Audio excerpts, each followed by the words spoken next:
صل على محمد وعلى آل محمد وعلى آل محمد كما صليت على إبراهيم وعلى آل إبراهيم وعلى آل إبراهيم إنك حميد مجيد اللهم بارك على محمد وعلى آل محمد كما باركت على إبراهيم وعلى آل إبراهيم إنك حميد مجيد.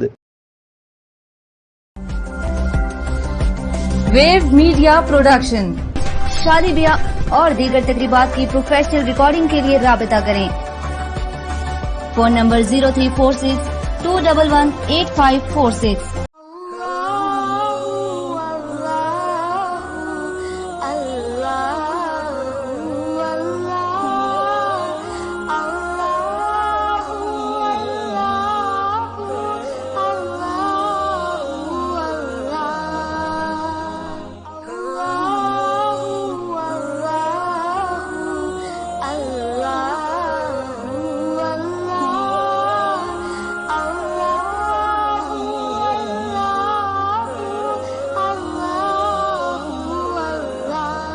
السلام علیکم ورحمۃ اللہ وبرکاتہ.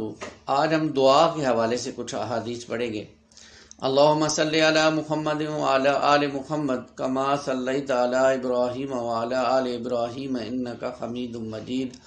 اللہم بارک علی محمد وعلی آل محمد کما بارکت علی ابراہیم وعلی آل ابراہیم انک حمید مجید.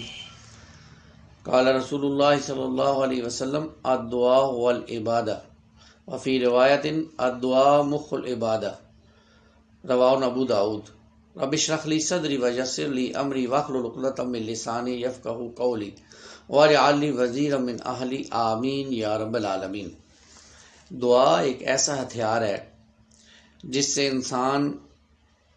انسان کو اگر مانگنے کا سلیقہ آ جائے تو انسان بہت ساری چیزوں کو اللہ سے مانگ سکتا ہے، اور اگر نہ مانگنا آئے تو اور انسان کو دعا کی تاثیر کا پتہ نہ ہو، دعا کی اہمیت کا نہ پتہ ہو، دعا کے آداب کا نہ پتہ ہو، تو پھر انسان کچھ بھی مانگ نہیں سکتا. اور ایک ہے عام انسانوں سے مانگنا اور ایک ہے اللہ سے مانگنا. اللہ تعالیٰ تو خود کہتے ہیں کہ بھائی تم لوگ مجھ سے مانگو، میں تمہاری پکار پر لبیک کہتا ہوں. اجیب دعوت الداع اذا دعان، جب پکارنے والا مجھے پکارتا ہے میں اس کی پکار پر لبیک کہتا ہوں. یہ اللہ تعالیٰ خود کہتے ہیں. اور یہ بھی آتا ہے کہ کوئی اگر اللہ کو نہ پکارے، اللہ سے نہ مانگے تو اللہ اس پر ناراض ہوتے ہیں، اللہ تعالیٰ اس پر ناراضگی کا اظہار کرتے ہیں. تو اللہ سے مانگنے کا سلیقہ آنا چاہیے. تو دعا اللہ کے رسول فرما رہے ہیں صلی اللہ علیہ وسلم الدعاء والعبادہ، دعا ہی اصل عبادت ہے. یعنی جس کو مانگنا آ گیا، جس کو رب سے لینا آ گیا، اس کو اور کیا چاہیے؟ تو یہ دعا ہے. پھر دعا مخ العبادہ، دعا عبادت کا مغز ہے، دعا عبادت کا جوہر ہے. اب انسان اتنی عبادت کرے آخر میں آ کے اسے مانگنے ہی نہ آئے تو کیا معاملہ ہے؟ تو اللہ سے مانگنے کا سلیقہ آنا چاہیے، اللہ سے مانگنے کا ہمیں طریقہ پتہ ہونا چاہیے، آداب پتہ ہونا چاہیے. اس لیے علماء نے پھر لکھا کہ جب اللہ سے مانگے انسان، یہ ظاہری آداب میں بیان کر رہا ہوں، اللہ سے جب مانگے تو بڑے اچھے طریقے کے ساتھ دو زانو بیٹھ کر، قبلہ رخ ہو کر، ہاتھ اچھے طریقے سے اٹھا کر، اللہ کے حضور اپنے آپ کو جھکا کر، اور بڑے جو ہے وہ رونے سے انداز میں اللہ سے مانگے، اللہ کو اپنا رب دوست سمجھ کر مانگے. یعنی ایک جو فارمیلٹی ہوتی ہے نا، فارمیلٹی سے ہٹ کر، جیسے ہم ایک دوست سے کوئی چیز مانگتے ہیں، یا دیکھیں کوئی بچہ اپنے والد سے جب کوئی چیز مانگتا ہے اور والد نہیں دے رہا ہوتا لیکن وہ بار بار ضد کرتا ہے، نہیں مجھے تو دینی ہے، میں نے تو لینی ہے، پھر وہ رو پڑتا ہے، پھر آخرکار والد اس کو وہ چیز لے کر دے دیتے ہیں. تو یہ جو بچہ والد سے مانگ رہا ہے، اس سے بھی کوئی اچھا طریقہ، اس سے بھی کوئی آگے بڑھ کر اللہ سے ہے، اللہ ہم کہاں جائیں، تیرے علاوہ کون ہے ہمارا آسرا، کس کے در پہ جائیں، ہم تجھے نہیں چھوڑ سکتے، تیرا در نہیں چھوڑ سکتے، ہمارے پاس کوئی اور آسرا نہیں ہے، اللہ ہمیں تو ہی دینے والا ہے، ہم تیرے در پہ آ گئے ہیں، اللہ ہمیں یہاں سے خالی ہاتھ نہ لوٹا. بہت عمدگی کے ساتھ، بہت سلیقے کے ساتھ اللہ سے مانگنا، اور ایسے مانگنا کہ جیسے اللہ کی اور آپ کی دوستی ہو گئی ہے۔ یہ سے اللہ ہمیں اس کی توفیق دے۔ پھر یہ ہے کہ گڑ گڑا کے مانگنا، بار بار مانگنا، اللہ مجھے دے دے، اللہ مجھے دے دے، ہدایت کی دعائیں مانگنا، جنت مانگنا، آخرت میں جہنم سے پناہ مانگنا، یہ ہر وقت کی ہماری دعائیں ہونی چاہیے۔ پھر اسی طرح رسول اللہ صلی اللہ علیہ وسلم نے فرمایا کہ زمین پر جو بھی مسلم انسان اللہ کو پکارتا ہے تو اللہ تعالیٰ اس کی پکار کو قبول فرماتے ہیں، اس کی پکار کو سنتے ہیں۔ قبولیت جو ہوتی ہے کہ یا تو وہ دے دیا جاتا ہے، یا اس کے برابر اس کی کوئی جو ہے برائی دور کر دی جاتی ہے، یا ایک دوسری روایت میں ہے کہ اسے آخرت کا ذخیرہ بنا لیا جاتا ہے۔ جب تک وہ کوئی گناہ کی یا قطع رحمی کی بات نہیں کرتا، سوال نہیں کرتا، تو اللہ تعالیٰ اس کی اس دعا کو قائم رکھتے ہیں۔ اس پر ایک صحابی نے عرض کیا کہ پھر ہمیں کثرت سے مانگنا چاہیے، تو آپ صلی اللہ علیہ وسلم نے فرمایا اللہ کے پاس بھی بہت فراخی ہے، کثرت سے تم مانگو گے تو اللہ کے خزانوں میں کمی نہیں ہوتی۔ یعنی ایک روایت میں یوں بھی آتا ہے کہ رسول اللہ صلی اللہ علیہ وسلم نے فرمایا، اللہ تعالیٰ فرماتے ہیں کہ میرے تمام بندے جن و انس ایک چٹیل میدان میں جمع ہو جائیں اور سارے لوگ اپنی اپنی خواہشات کے مطابق مجھ سے مانگیں اور میں سب کو ان کی خواہشات کے مطابق دے دوں، میرے خزانوں میں اتنی کمی نہیں ہوگی جتنی سوئی کو سمندر میں ڈال کر اس کے ساتھ پانی لگتا ہے، وہ قطرک پانی آتا ہے، اتنی قطرک پانی بھی کمی نہیں ہوگی میرے خزانوں میں سب کو دینے کے باوجود۔ تو مانگ کو تو دیکھو اللہ کے خزانوں میں کمی نہیں۔ ہمیں مانگنا ہی نہیں آتا نا، ہمیں تو اللہ سے مانگنا ہی نہیں آتا۔ جیسے بچہ باپ سے یا ماں سے رو رو کے چیز مانگتا ہے اور لپٹ کے مانگتا ہے اور ضد کر کے مانگتا ہے، کبھی ہم نے اللہ سے مانگا ہے ایسے؟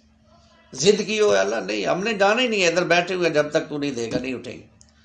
ضد اور جیسے بچہ ماں کے ساتھ لپٹ جاتا ہے ایسے لپٹ جانا، رونا، گڑانا، کہاں جائیں اللہ، کون ہے ہمارا، تیرے سوا کوئی نہیں ہے، ہم کدھر جائیں گے، ہم تو تیرے در پہ آ گئے ہیں، اب تو ہمیں ہماری جھولی کو بھر دے۔ یہ اللہ سے مانگتے رہنا، اس کی پریکٹس۔ اور پھر دیکھیں اگر یہ ہمیں مانگنے کا سلیقہ نہیں آتا نا، تو حج پہ اگر ہم چلے جائیں، حج پہ ہم عموماً دیکھتے ہیں لوگ کتابیں لے کر ایسے دعائیں پڑھ رہے ہوتے ہیں، وہ پڑھ رہے ہوتے ہیں، مانگ نہیں رہے ہوتے۔ ایک ہوتا ہے پڑھنا دعا اور ایک ہوتا ہے مانگنا۔ مانگی وہ جاتی ہے جو دل سے چیز مانگی جاتی ہے، پڑھنا تو یہ سامنے لکھا ہوا ہے، اس کو دیکھ کے انسان پڑھتا رہے پڑھتا رہے پڑھتا رہے۔ مانگنے میں اور سب پڑھنے میں فرق ہے۔ آپ دیکھیں کہ کئی لوگ وہاں پر جا کر صرف ایک دعا ہے، اللہ مجھے معاف کر دے، اللہ مجھے معاف کر دے، اللہ مجھے معاف کر دے، اللہ مجھے معاف کر دے، اور جناب اس نے کوئی دعا ہی نہیں مانگی۔ ایک شخص نے اس سے پوچھا بھائی تمہیں اور کوئی دعا آتی نہیں ہے؟ کہتا ہے مجھے اور کوئی دعا آتی نہیں ہے، میں اللہ سے یہ دعا مانگ دوں اللہ مجھے معاف کر دے تو اور مجھے کیا چاہیے۔ اس لیے علماء نے پھر یہ بات بھی لکھی کہ اگر ہم چھوٹی چھوٹی دعاؤں پہ غور کر لیں، ان میں سے ایک دعا بھی اللہ ہماری قبول کر لیں، ہمارے وارے نیارے ہو جائیں، شعوری طور پر ہم دعا مانگیں تو۔ اب دیکھیں ہم جب مسجد میں جاتے ہیں اور مسجد سے باہر آتے ہیں، ہم دعا مانگتے ہیں اللہم انی اسألک من فضلک و رحمتک، اے اللہ میں تجھ سے تیری رحمت اور فضل کا سوال کرتا ہوں۔ چھوٹی سی دعا ہے۔ اب بتائیں جس شخص کو اللہ کی رحمت مل جائے، جس شخص کو اللہ کا فضل مل جائے، اسے اور کوئی چیز چاہیے؟ اس سے بڑی کوئی چیز ہے؟ اللہ کی رحمت، اللہ کے فضل سے تو کوئی بڑی چیز نہیں، چھوٹی سی دعا ہے، لیکن ہم روزانہ شاید پڑھتے بھی ہوں، مانگتے نہیں ہیں۔ اگر مانگیں گے دل سے نکلے گی جو بات وہ اثر رکھتی ہے، تو وہ دل سے نکلے گی تو پھر اللہ کے ہاں بھی پہنچے گی۔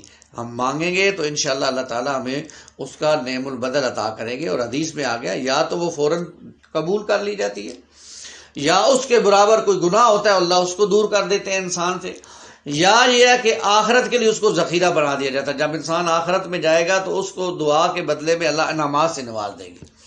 اور ایک روایت میں یہ بھی آتا ہے کہ بندہ کہے گا کاش میری دنیا میں کوئی دعا قبول ہی نہ ہوئی ہوتی۔ جب آخرت میں اس کو اجر و انعام دیکھے گا اور جناب ان چیزوں کو دیکھے گا تو وہ یہ کہے گا کاش دنیا میں کوئی دعا قبول نہ ہوئی ہوتی، یہاں مجھے اس کا اجر و انعام مل جاتا۔ تو مانگے، کثرت سے اللہ سے مانگے، دعائیں مانگے، اور مسنون دعائیں مانگے جو رسول اللہ صلی اللہ علیہ وسلم نے ہمیں سکھائی ہیں۔ آج کل تو مسنون دعاؤں کی کتابیں مل جاتی ہیں، ان کو لیں، ان کو پڑھیں، یاد کریں، اور پھر دل میں اس کا ترجمہ یاد کریں اور دل سے مانگیں پھر اللہ سے۔ آپ دیکھیں رسول اللہ صلی اللہ علیہ وسلم کی دعائیں جو بڑی بڑی دعائیں ہیں، ان میں آخر میں کیا ہوتا تھا؟ اللہم اغفر لی، اللہم اغفر لی، اللہم اغفر لی، اللہ مجھے معاف کر دے، اللہ مجھے معاف کر دے، اللہ مجھے معاف کر دے۔ حالانکہ اللہ کے رسول صلی اللہ علیہ وسلم سے تو کوئی گناہ نہیں ہوا، لیکن آپ نے عاجزی اختیار کی. آج وہ عاجزی ہمیں بھی اختیار کرنی. اللہ سے معافیاں مانگتے رہنا، اللہ سے گر گراتے رہنا، روتے رہنا ہر وقت. پھر یہ کہ رسول اللہ صلی اللہ علیہ وسلم نے فرمایا کہ دعا کے کچھ خصوصی اوقات ہیں، اگر ان اوقات کے دوران تم دعا مانگو گے تو زیادہ قبولیت کے چانسز ہیں. سیدنا ابو ہریرہ بیان کرتے ہیں کہ رسول اللہ نے فرمایا کہ بندہ سجدے کی حالت میں اپنے رب کے قریب ہوتا ہے، پس سجدے میں دعا زیادہ کیا کرو. اب یہ ذرا نوٹ کر لیں یہ بات بھی کہ رکوع اور سجدے کی حالت میں قرآن مجید پڑھنا منع ہے. اس لیے قرآن مجید کے اندر جو دعائیں آئی ہیں وہ نہیں پڑھ سکتے رکوع اور سجدے کی حالت میں. البتہ جو آپ صلی اللہ علیہ وسلم سے معصور دعائیں ہیں جو آپ صلی اللہ علیہ وسلم نے پڑھی ہیں سجدے اور رکوع کے اندر، وہ ہمیں یاد کرنی چاہیے، وہ ہم پڑھیں سجدے میں، رکوع کے اندر. اور ایک روایت میں آتا ہے کہ جب انسان سجدے میں ہوتا ہے تو یوں ہوتا ہے جیسے اس نے اپنا سر اللہ کے قدموں میں رکھ دیا. اب وہ جو چیز مانگتا ہے اللہ اس کو عطا کر دیتے ہیں، اور اللہ کو یہ بہت پسند ہے جب انسان اپنا سجدہ زمین پہ سر جو ہے وہ زمین پہ رکھ دیتا ہے، سجدہ کرتا ہے. کیوں کہ ابلیس نے نافرمانی کی تھی، ابا واستکبر وکان من الکافرین، اور انسان جب فرمانبرداری کرتے ہوئے سجدہ کرتا ہے اللہ بڑے خوش ہوتے ہیں اور اس کی دعاؤں کو قبول کرتے ہیں. ہم تو بس 3 تسبیحات پر اکتفا کرتے ہیں سجدے میں یا رکوع میں، اور کیونکہ اکثر اور بیشتر ہمیں معلوم ہی نہیں ہوتا کہ یہ بھی دعا ہے جو سجدے میں پڑھی جانی ہے یا رکوع میں پڑھی جانی ہے، ہمیں تو معلوم ہی نہیں ہوتا. اور ہم جو ہے جلدی ہماری نمازوں کا حال بھی ہوتا ہے کہ حالانکہ نماز بھی پوری ایک دعا ہے، ہم تو نماز ایسے پڑھتے ہیں جیسے ہمارے پیچھے کوئی لگا ہوا اور جناب ایسے پڑھ کے فوراً چلو جی نکلو جی. جب آ گئے ہیں مسجد میں، تیاری کر لی ہے، وضو کر لیا، تو 2 منٹ فالتو لگائیں، صحیح طریقے سے نماز ادا کریں. پوری دعا ہے اس کے اندر. اب سورہ فاتحہ پوری دعا ہے، بہترین دعا ہے جو خود اللہ سکھا رہے ہیں بندے. درود شریف دعا ہے، پوری کی پوری دعا ہے. پھر رب اجعلنی مقیم الصلاۃ جو ہم دعا پڑھتے ہیں یہ بھی دعا ہے. آخر میں اور دعائیں بھی پڑھ سکتے ہیں، ضروری نہیں ہے رب اجعلنی پڑھی جائے. ربنا آتنا فی الدنیا حسنہ وفی الآخرۃ حسنہ وقنا عذاب النار یہ پڑھی جائے. اور دعائیں اگر کوئی یاد ہے تو وہ پڑھی جائے. تو اللہ تعالیٰ ہمیں ان دعاؤں کو کثرت سے یاد کرنے کی توفیق عطا فرمائے. اور بس دعا ہمیں بس یہ یاد ہوتا ہے کہ نماز کے بعد دعا کرنی ہے، اور ہمارا جھگڑا بھی یہ ہوتا ہے کہ نماز کے بعد دعا کرنی چاہیے یا نہیں کرنی چاہیے، اکیلے کرنی چاہیے یا اجتماعی کرنی چاہیے. یہ فقہی اختلاف ہے، اس میں ہمیں اپنے دلوں کو تھوڑا کھلا رکھنا چاہیے. لیکن انفرادی دعا سے تو کسی کا بھی انکار نہیں ہے نا. تو انفرادی دعائیں مانگے، اللہ سے مانگے، تنہائی میں مانگے، رات کو اٹھ کو اکیلے مانگے، جب سب دنیا سوئی ہوئی ہے صرف اپنے رب سے کلام کریں، اللہ سے لو لگائیں، دعائیں مانگیں. اللہ ہمیں اس کی توفیق دے، ہم آگے بڑھیں، اللہ سے دعائیں مانگیں. دعائیں جتنا انسان مانگتا ہے اتنا اس کے اندر عاجزی پیدا ہوتی ہے، تکبر ختم ہوتا ہے. آج کل یہ جو ڈرامہ چل رہا ہے ارطغرل الغازی، اس ڈرامے کے بہت سی قباحتیں بھی ہیں، اس میں کوئی شک نہیں ہے، لیکن اس ڈرامے میں بہت ساری اچھی باتیں بھی ہیں جو ہمیں سیکھنی چاہیے. اور اچھی باتیں کیا ہیں؟ ایک تو دیکھیں کہ انہوں نے اس ڈرامے نے جو سب سے بڑا کام کیا ہے، جہاد اور قتال جو امت سے بالکل غائب ہو چکا تھا وہ ایک دفعہ تازہ کر دیا کہ یہ بھی امت میں جہاد اور قتال بھی فرض ہے، جاری رہتا ہے اور اسے کرنا ہے، یہ ہماری ذمہ داریاں ہیں. اللہ کے دین کے لیے ضروری ہوتا ہے قتال.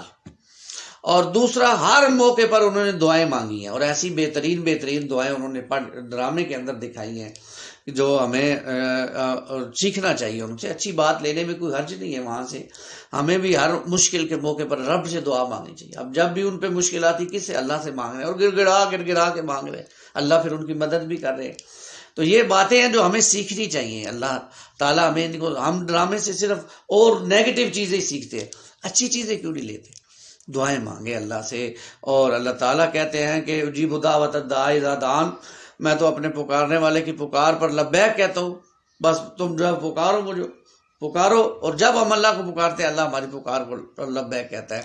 اللہ ہمیں کثرت سے دعائیں مانگنے کی توفیق عطا فرمائے، دعاؤں کو یاد کر کے پھر ان کا ترجمہ یاد کرنے کی توفیق عطا فرمائے. جو ادعیہ معصورہ ہیں، یعنی جو رسول اللہ صلی اللہ علیہ وسلم نے خود مانگی ہیں، اس جیسی دعا کوئی ہو ہی نہیں سکتی. ان دعاؤں کو ہم یاد کریں، ان کو مانگیں. پھر اگر عربی نہیں آتی تو اردو میں مانگے، پنجابی میں مانگے، پشتو میں مانگے، انگریزی میں مانگے، جو زبان ہے اس میں مانگے. اللہ کے ہاں یہ نہیں ہے کہ زبانوں کا کوئی مسئلہ ہوگا. اللہ تعالیٰ ہر انسان کی جس زبان میں وہ مانگے گا دعا کو سنتا ہے. شرط یہ ہے کہ دل سے نکلنی چاہیے. اللہ ہمیں اس کی توفیق عطا فرمائے. آمین یا رب العالمین.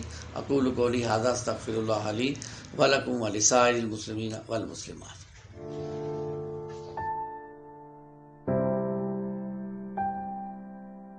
HFE خوبصورت فیملی ہال کے ساتھ، سب کچھ آپ کی پسند، ہوم ڈیلیوری کے ساتھ۔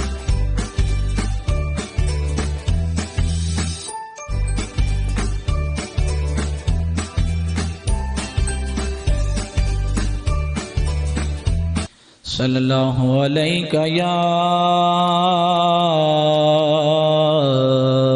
یا رسول اللہ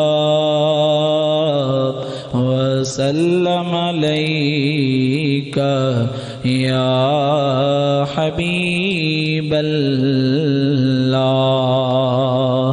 حقیقت میں وہ لطف زندگی پایا نہیں کرتے جو یاد مصطفیٰ سے دل کو بہلایا نہیں کرتے۔ یہ